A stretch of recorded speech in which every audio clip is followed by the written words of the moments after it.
This is the Oakwyn Podcast, featuring Morgan Browne and Michael Yu.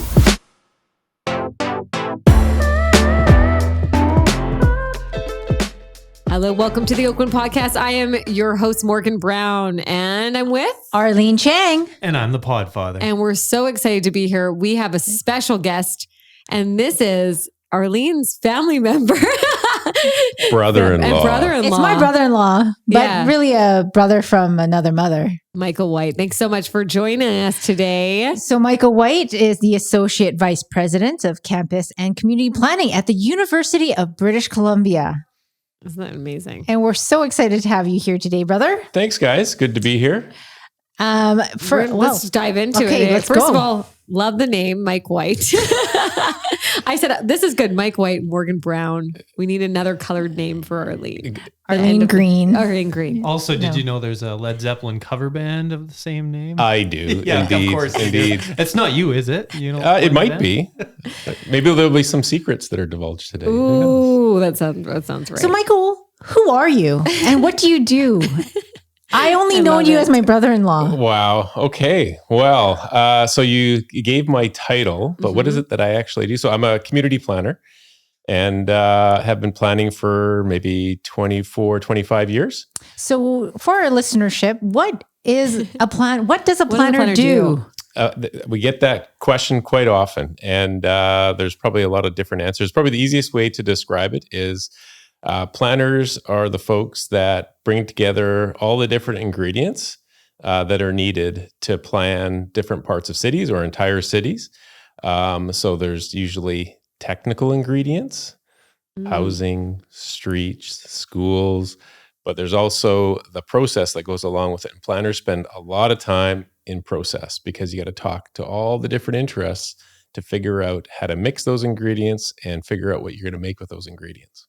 It's challenging. Wow. And so you've been in city planning for how long and where have you been? Well, Arlene, let me tell you, I have been around. I've been doing it about 24 years. So graduated from U of T with my master's in planning. I didn't know you had a master's. You're much smarter than I thought. There's a lot of things you're going to learn. There's a lot of things you're going to learn today, Arlene.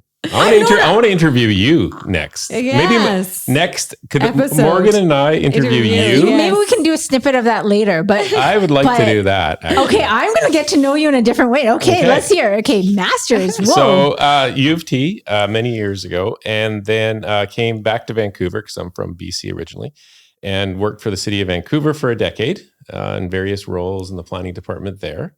Worked on some pretty cool projects like the Canada Line.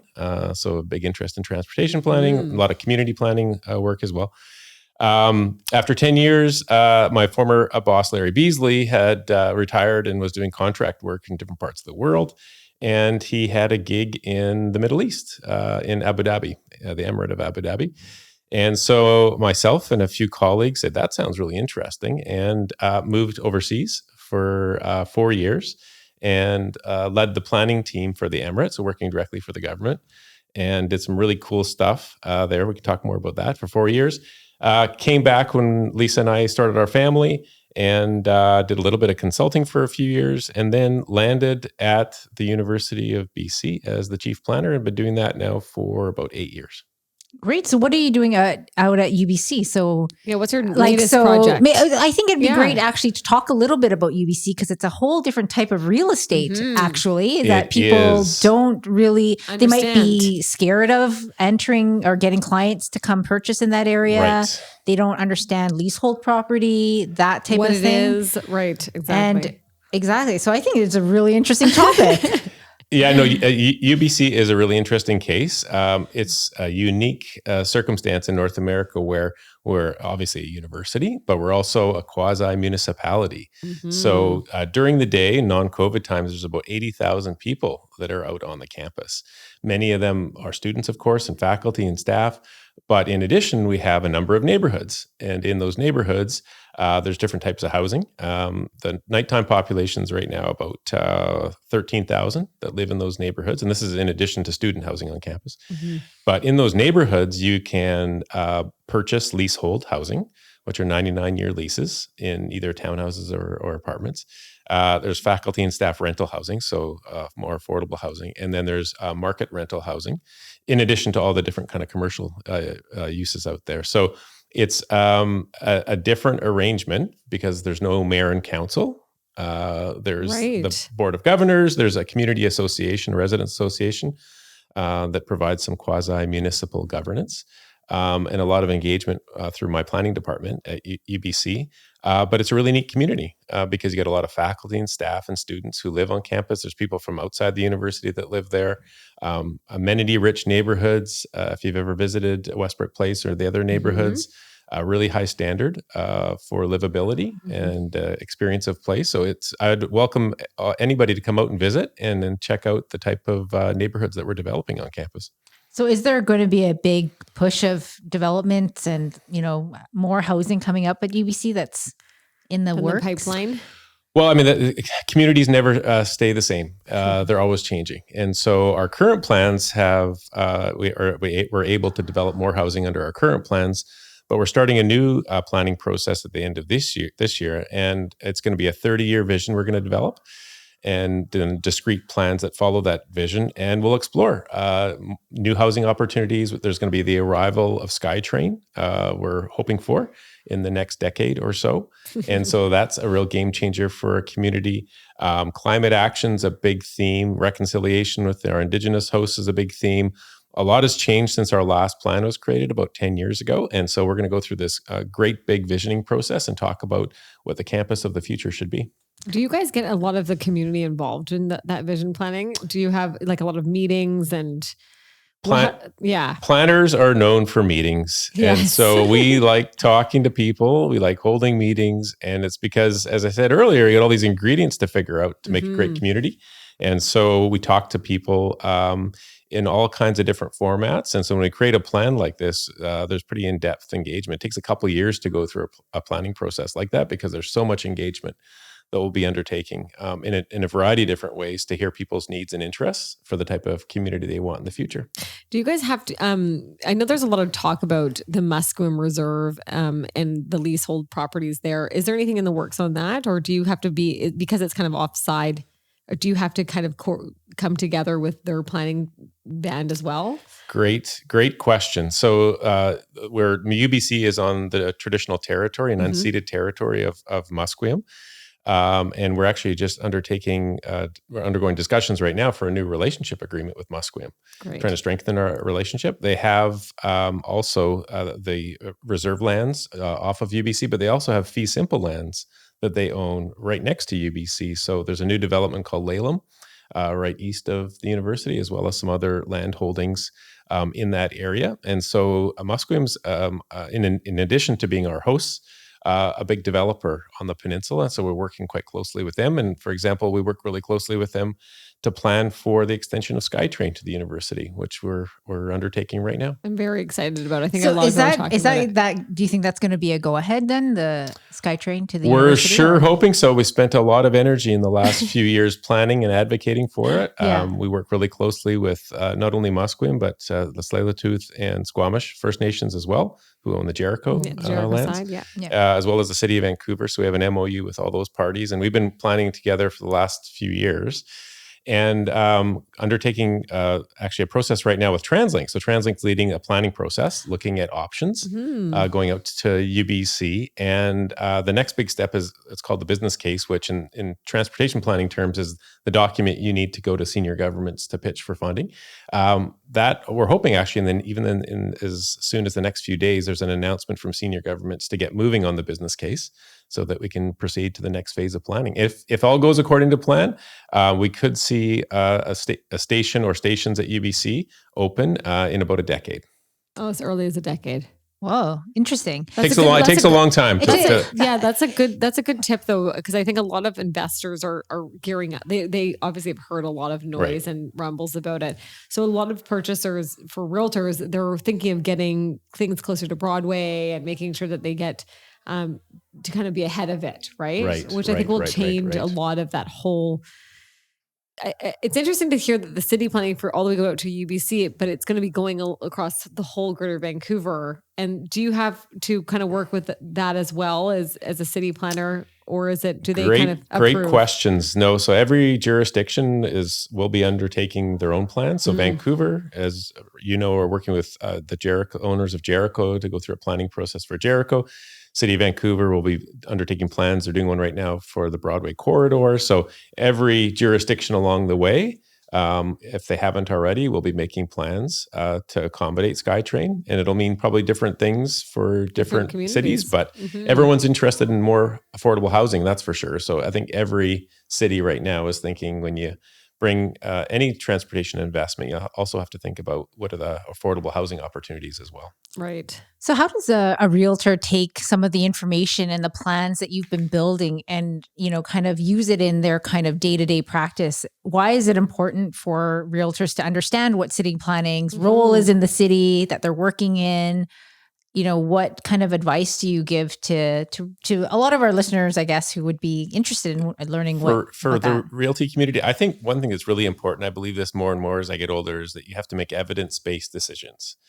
So in an era of opinion, it's very important for, in this case, realtors, but also purchasers to make evidence-based decisions. So what does that mean? It means you got to look at the plan that's in place and the zoning that's in place and say, this is what's permitted. Now, you can guess and speculate and use an opinion to say how it might change in the future. But when you're selling a property, buying a property, it's based on what's in place today. So as most realtors who will be listening that will know, that's a risk when you start speculating about what the future might be. Now, you introduce a big investment like SkyTrain. Well, what does that mean? It means that maybe there's greater housing opportunities. I think that's based on some good precedents in the region, but every city is dealing with it differently. So to speculate is a risky thing. And as long as both the realtors as well as the purchasers or sellers are aware of that risk, I think I think it's part of the process. I love that. So where would people find that information? So if I was a buyer or a seller or a realtor interested in UBC even, for example, or what's going on in the city, what's the best kind of resource for me to make those evidence-based decisions? So all of the websites for these communities have official plans and zoning on the websites. And in the case of UBC, it's called our land use plan.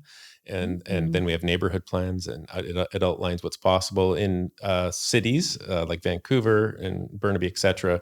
You'll have an official plan. Vancouver actually is a little bit unique, doesn't have what's called an official plan. So other municipalities like Burnaby, Surrey, whatnot, they have official plans. You look at those, you look at neighborhood plans, and then ultimately the zoning will get into the details of what's permitted or not. Cool. I'm excited for that because I think I used to live in Southland. So when I was very connected to that whole Muskroom Reserve area, and it's so nice to see that there's going to be some change, and there's some beautiful houses. There's some on the leasehold properties. I know a lot of the architects that came in put these beautiful homes together, but it's so nice to see that this city is growing. And you're right at the pick of it. It's pretty fun. Yeah. That's pretty fun. What's it like, doing a plan for 30 years out, a decade out, that's so insane that you have to think that far out and how the communities are going to come together in that time. I guess you had a good experience at Abu Dhabi because as a condensed amount of time. So maybe you can share with us kind of tell us about that. Yeah. What this vision and planning. Yeah. It's a lot of fun. It can be a bit stressful at times because it's all about competing in different interests. So all those different voices people have different views for the future. And so the planner's role is to try to reconcile and find common ground and figure out balancing those opinions and needs and interests of people with good information and evidence. So for example, talking about climate change and how important that is. That's an outside force. So you got to not only think about people's needs and interests, but what other outside forces are at play. Affordability as another one. So you have to manage all these things. It's the same in many respects, and even in different parts of the world, different political cultures, the same range of needs and interests. So that's the kind of neat part about going to another culture like Abu Dhabi. When we hosted community planning workshops, we did it actually the first time ever in the Emirates history. We had community planning workshops, talking to people who live and work there. What kind of future do they want for their neighborhoods? in the end, they were saying the exact same things that I would hear back in Kensington, Cedar Cottage, or Dunbar when I worked in Vancouver. They would talk about safe streets and transportation choices, housing options, parks, schools, amenities. It doesn't matter where you live. These things are very important and almost universal. So that was a really interesting kind of, I guess it's kind of obvious at the end of the day, but to actually hear that from people living in a completely different culture, these things are all important. And Vancouver, I understand, is a good example of city planning, like in terms of what we have available. Why is Vancouver kind of used as a model in city planning? Great question. Vancouver has really made a name for itself. There's even a term called Vancouverism that's been developed from the legacy of the planning work that's happened in Vancouver for the last 40 plus years. It really brought those ingredients that I talk about, brought them together in quite a new way, which is especially in the downtown. When you think about all the people that live downtown, I think it's around 100,000 people living in the downtown peninsula. You visit most cities in North America, there's a few exceptions. Most cities in North America, that's quite a novel idea. And a lot of cities have been trying to follow that because residential is the magic ingredient to bring life and vibrancy to an area. And so when you have people living and working and playing all together in a community served by good transit, which Vancouver is also known for, it really makes for a really incredible, very livable place. The one thing we're learning, though, is that Vancouverism experiment was really fantastic in a number of ways, but there's a lot of pressure that we've been experiencing around affordability, homelessness, and climate, and things that now we know need to be addressed, take it to another level in Vancouver. So it's building on that strong legacy of livability. And how do you now address some of these bigger issues for planning in Vancouver? Yeah, I feel like Seattle, I know that there's been talks even when I was in Seattle, they brought up Vancouverism and they tried to really push it in Seattle, especially with Amazon and everything coming in. But it's cool to hear that Vancouver's at the forefront of that as well. But there are some big problems. And how do they, as a city planner, how do you tackle those really deep rooted problems? Like those are big problems. I think affordable housing, this is what I want to know. This is what everyone wants to know. I want to know what is constitutes affordable housing? Do you know what I mean? In the sense of what it is, because Vancouver is a very expensive city. Is it $500,000? Well, yeah. What is the term? Different definitions are used by different organizations and different people, but often it's seen as a percentage of your income. And right now, we've gone in a generation from housing maybe being double what your annual income is now to like 11, 12, 13 times. And 13 times, so I think, and there's a number of different ways to measure that, but the big, I think, point around affordability in city planning is that it's more than just a city issue. So Vancouver, across the street, is another jurisdiction. Burnaby, in every direction, you have different cities that form a region and then a province. These are issues that go well beyond just a city. And so putting it all on a city to solve those issues is completely unfair. So that's why you need federal and provincial and regional action to really address these issues, which are systemic. You go across Canada, up and down the coast, across North America, homelessness is pervasive. So that means that it's not just a single city's responsibility to figure out. Plus, they don't have the financial means to, and that's not fair, because what happens at the end of the day is that you start sacrificing other things by taking all of that on yourself. So the other things you need for great living in cities, the support and services that you need, the amenities that you need to live happily in a city, it's an unfair burden on one jurisdiction to do all of that. So that's why you need other levels of government to participate as well, because it's a systemic problem. What's the biggest challenge that you have right now in your specific role, and what you're going to do to overcome that? I think good question, Arlene. These are great. I think planners, there may be different answers from different planners. I think one thing I've noticed is that the immediacy that's been brought on by technology and innovation and communication has really changed not only the way that we interact, but the patience people have. So in the past, with a much slower culture of communication and engagement, you could take several years to go through processes. Now, and we're doing a 2-year long process out of EBC. That's long, and that we have to think about how do you keep pace with people's expectations for the immediacy for information flow and decision making? Because all around us, it's all about immediacy. Well, that's the thing, right? Everyone talks about, the city is so slow. It's taking so much time. I can't get anything through. I've been waiting to hear from you, Lori. It's been 6 weeks. Now, I won't comment because the city of Vancouver is a nearby jurisdiction that I work with. So I won't comment on what's happening in Vancouver.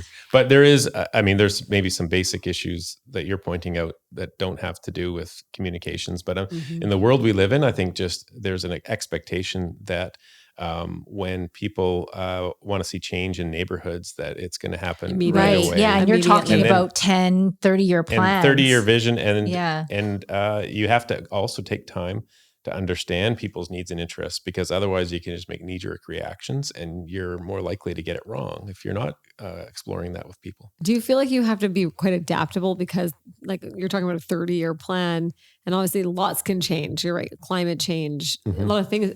This pandemic really rocked all of us, right? So do you keep that in mind when you're building it out, or is it kind of pretty fluid? No, you do. And that's why I think it's helpful to think of a 30-year vision, which is high level aspiration. And then you have shorter term plans themselves, physical plans underneath that.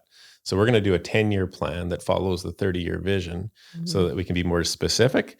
And over 10 years, a lot changes. So that gives us the ability to start reflecting those changes over the 30 years rather than waiting for another 30 years. So you got to be fairly adaptable, especially in today's world, I would say. Oh, yeah. It's such an interesting, I know there's a lot of people that would like to go into city planning. How would they go about doing that? There's many different routes, because it's in many respects it's more art than science, city planning. So I have colleagues that have come through the arts, even fine arts, into city planning. Many architects come into city planning, landscape architects, but there's lots of land economists, engineers that come through city planning. So there's many different ways. And in fact, the diversity is really good because, as I said earlier, you're dealing with all these different ingredients in making cities and all the different interests. So the more views that you have and perspectives that you can understand, the better. So that's why it's great for people to come in with a whole variety of backgrounds. Oh, I feel like it's one of those your position, like there's so many different things that could be so rewarding about it. But what about for yourself? What is the most rewarding part of your position and your job? I think I really enjoy the challenge of being in the middle of all of that, where you see the range of people's interests and how divergent they can be. And you see all these pressures, the needs coming from the outside, and you got to make sense of all that and help land it. And so I enjoy that. In many ways, it can feel like a sport. And how do you engage this? And you want to have a successful outcome. So you're right in the middle of it. You got to be, I think, resilient to deal with the late night phone calls and emails complaining and the unhappiness that can come along when certain needs and interests aren't being met. But it's a good challenge. Then how are we going to go forward to meet those interests? That's the kind of thing that keeps me going. Go ahead. I was going to say, what's the biggest challenge of being my brother-in-law? Oh. I was going to ask you what the biggest challenge is with Arlene is. Yeah. So let's get to the good stuff. Let's get to the maybe. I do want to know one thing. Okay, fine. Okay, I got one more question. Okay. You talked about Canada Line. What was the most challenging part of that, dealing with the communities? I know that was that's a great question. Because I did know. And the Cambie Corridor is like, did you work on the Cambie Corridor? Yeah, the whole Cambie Corridor. Yep. So, because I feel like just with regards to realtors, people, residents, me being born and bred in the city, right? It was funny. We almost went, Granville Street being the super hub of this community where people's shops and everything, kind of got missed. And then, Cambie came on, and then during the the Canada Line, it skipped it and it went to Main Street after. Did you feel like, there was any talk of, was I just making this up? Well, there's a couple things happening there. I think it was progressing east regardless. Okay. Is one thing. And that's because of land value in Vancouver. where are young families moving to that's more affordable? It's always been just that next arterial to the east in Vancouver. And that's what we're finding. So I think that was happening regardless. And then, the Cambie corridor experience, I think a lot's been learned. In fact, we'll see it through the extension of to UBC, I'm sure, how to construct these things in a better way. So the cut and cover construction down Cambie was pretty tough. And so I think we've seen there's much better ways to do that now. To make sure that the businesses and experience can stay whole over a couple of years when those stations or the guideways being constructed. So how do you feel like kind of seeing you worked on that 10 years ago and now you see the buildings coming up, the land assemblies and that whole community like overnight? I think if you like drove in, sometimes I drive down there and I'm like, what is going on? It like looks completely different. How does that feel as a city planner to see kind of the plans come into? It's pretty satisfying. I think so. It's pretty satisfying. Yeah. Because it's such a long, you have to be patient. Yeah. And with the interests up front, and you all talk about it. What kind of future do we want? You come to some agreement and you wait. And you wait for the development industry to pick up the new plans and start developing. And then with the demand there is in Vancouver, it happens quite quickly, which is fun because you can see change in these corridors happen quite quickly and those plans achieved. So yeah, it's a pretty rewarding experience. Now that's on the positive side, and you work really hard so you don't come out the other end of one of those processes and see a real turkey at the end of it. What's your turkey? Well, this is the thing. That's what I every day I try to make sure that we're avoiding the turkey. So I think pretty proud of what we're doing at UBC. And if you come visit UBC, I think you'll see a very livable and is that the vision? Is that the vision for UBC? Just, a livable, like kind of interesting mix of what is the mission for what's UBC? The vision? Yeah. Well, it's pretty neat because it is a university, so it's a university community, and that's where it starts. So the land is meant to support the academic mission of the university, and at the same time provide a great, sustainable, livable community. So I think as you experience it out there, you'll find that it's got a feel and essence of a university. And at the same time, it's like, wow, this is a pretty livable and getting more sustainable kind of place. And when we go through this new planning process, we want to take that to another level around reconciliation, around sustainability, around connectivity with SkyTrain. We want to really take it to the next level. And it's a nice mix there. I think there's some of the most expensive real estates in that area as well, right? With huge acreage that sits there. The land value, of course, land value is high on the peninsula. So that's a responsibility of ours. We benefit from it as the landowner, obviously, because the revenue from leasehold housing is endowed to the university for academic purposes. So that land value translates through the leasehold sales, translates directly benefiting the academic mission of the university, which is pretty neat.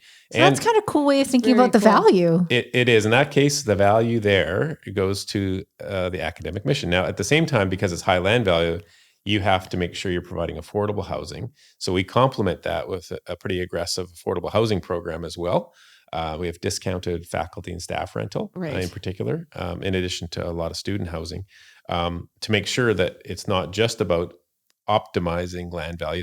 Maximizing land value. It's about optimizing land value. So it's not about making the most money. It's about making money for the university and a great community to live and play in. So that's the balance we like to strike at the university, which I think we've done a pretty good job of. Nice. I think so too.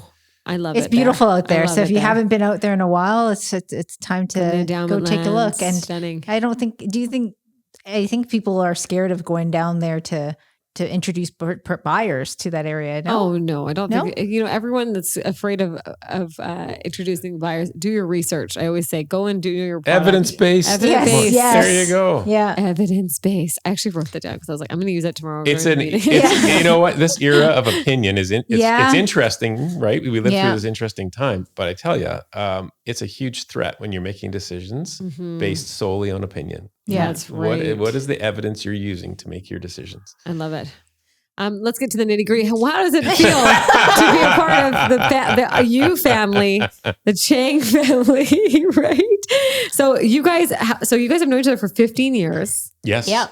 Long time. Yes. I'm Oprah right now. I know she's like straddling us, and we're okay. Well, what's really cool, a little tidbit, is that we all live really close to each other. I live really close to you. I walked by your house yesterday. Did you? Yes, I did. Did you hear a toddler screaming? I might have. It was Tuesday morning. Sorry, I walked by your house.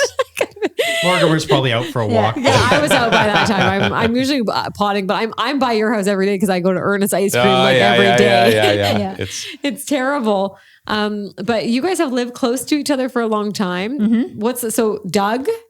Okay, so get into how we're related, and I don't know, we always have this discussion, but my husband Doug is Michael White's brother-in-law. You couldn't even get it this time. I know. So Doug's sister Lisa is my wife. Yes, Doug's sister is married to Michael White. So yes.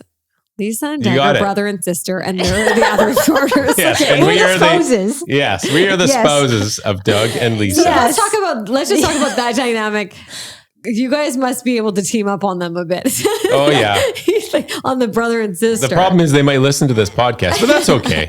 No, they won't. No, Doug didn't even know that there was a podcast. He's like, I was potting today. He's like, you're what? I'm like, we have an Oakwyn podcast. See, Arlene and I, we're the communicators. Oh, I love it. Yes. That's great. Yes. You get things done, right? We That's what I think. Right. Just from your dynamic, because I feel like you guys would get stuff done in that family, okay? Yeah. It's her and I who sit down and figure out how are we going to actually make this happen. Exactly. Yeah, when are we going to go away? Yeah, we're going away next week. We're going to Seychelles. We're going to spend 10 days together. That's right. You guys are really lucky. You guys have an incredible father and mother-in-laws. Like they're like, they're amazing. Super supportive. I'm just going to say that. Very supportive. Yeah, we're very lucky. We're really lucky. So how is it to be because I'm her partner in crime. Yeah. How is it to be her sister? Is it still as joyous as it is? What annoys you about Arlene? Yeah, let's get this in there. You could go for it. There's Arlene, I could not say a bad thing about you other than here we go. No. I think I'm working on Arlene's herbal remedies for everything. There's a bit of a battle on Western. Should you look at science or the herbal remedy for this? So you're me. So he's me. Yes. Is that the role you're playing? I'm all the Western. I don't know what these people are doing. Well, there's always a good mix. Like there's a place for all of these things. Guess what? When herbal stops, you get to the next. Well, this is the thing. It's like okay, now it's time to look at maybe some science to answer that question. Why do we look for some evidence? I'm gonna go. We're like what bugs me like brown and white. Brown and white over here. It's like do you know what bugs me about Mike White? His short name. Let's start with that. Yeah. Is it the I told you so? No. That's me. No, you guys are lucky. I think it's so incredible to, first of all, to have a family that's so intertwined into the development and real estate in Vancouver. As you guys know, it's at the top of mind of every resident in Vancouver. So do you guys talk about real estate like when you're together? Or I don't think we do a lot very much. You don't think so? No, I don't think we talk about business and what we do for work very often, like at all. Not the details. No, that's true. No. But we talk about what's happening in the neighborhood. Yeah.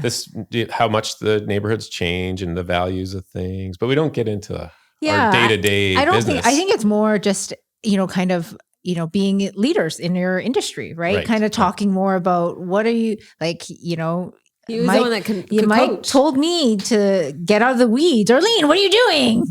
You're in the weeds. I'm like, huh?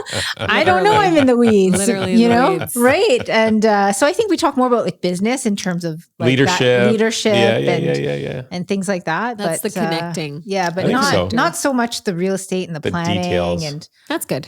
Yeah, that's a good balance, right? Yeah. I mean, like it's really too much, I think. Yeah, but it is. It's amazing what you guys have achieved here. So I do ask questions like, "How's the business going?" and what you're actually focusing on now, because you've done a tremendous job in the last few years. It's remarkable, actually. Thanks, Mike. Thank you. It's been a joyous. It's been easy, right? It's been easy.